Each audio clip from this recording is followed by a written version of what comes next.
What's up guys, Roy Richard back again with another video. Today is Walking Dead Season 8, Episode 14. Major spoilers, this is your spoiler warning. If you haven't seen it, go see it, come back and let's get straight into it.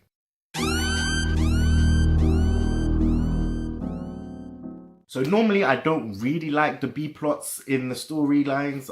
This one, surprisingly, even though it did have Jadis in it, I enjoyed it. Seeing the way that she survived the initial attack from Simon and the rest of the Saviors showed how smart she was, even though she had to physically move one of her friends to the side and pretend that she was dead.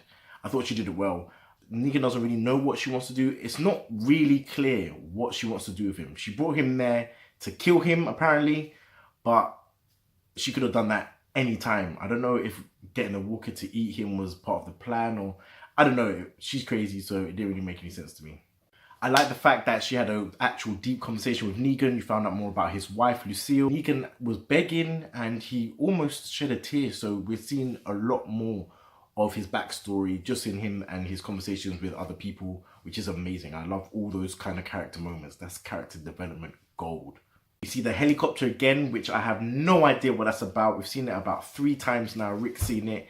Jadis seems to know exactly what it means. Hopefully you find some more things about it. She didn't want to tell Negan by the end of the episode, so we're probably going to have to wait another season to even understand what that means. The storyline I didn't actually like this week was the one with Henry yet again. This kid has managed to run off into the wilderness. You've got Ezekiel, Carol, and Morgan out looking for him. Carol only goes with Morgan to see if he's okay, because Morgan, as you know, is losing it on a different scale. He's seeing things, he's aggressive towards people he knows. Rick had to actually tell him that he knows him at one point. He knows he's not right. He says it all the time, and I'm starting to understand exactly what's wrong with him. He's in a bad way. So Carol goes with Morgan to look for little Henry.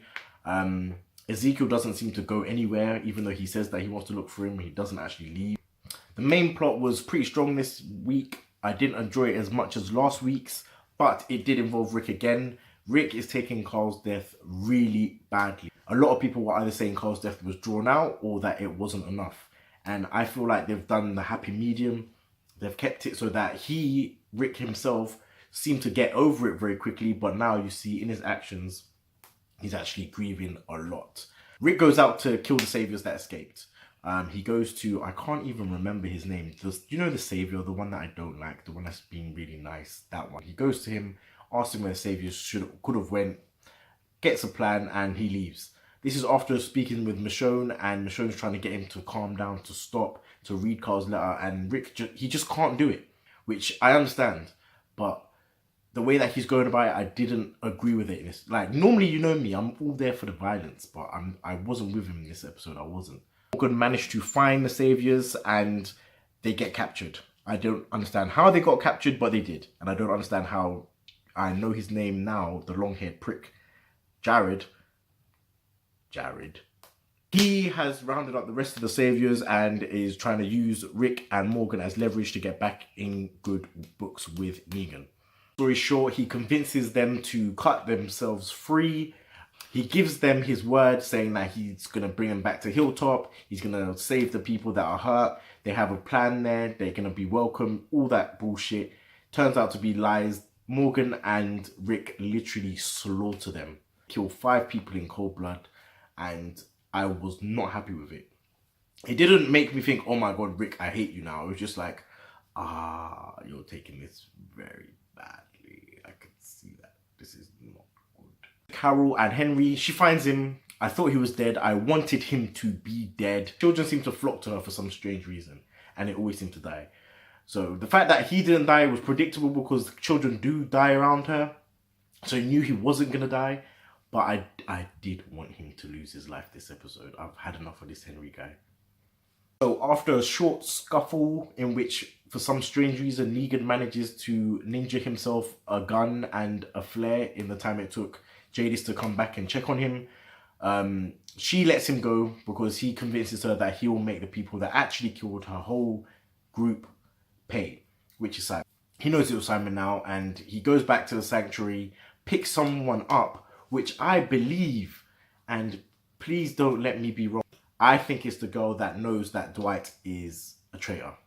I can't remember her name. I can't remember her name. But it's her, the blonde girl. But anyway, Negan goes back to the Saviors. He lets the guards know that he doesn't want anyone else to know that he's there. So next episode is going to be lots of surprises. And I'm excited to see that. Rick, on the other hand, goes back. And I think he starts to realize that he's actually a monster now. And that Carl really didn't want him to become like this. He's no better than Negan at this point.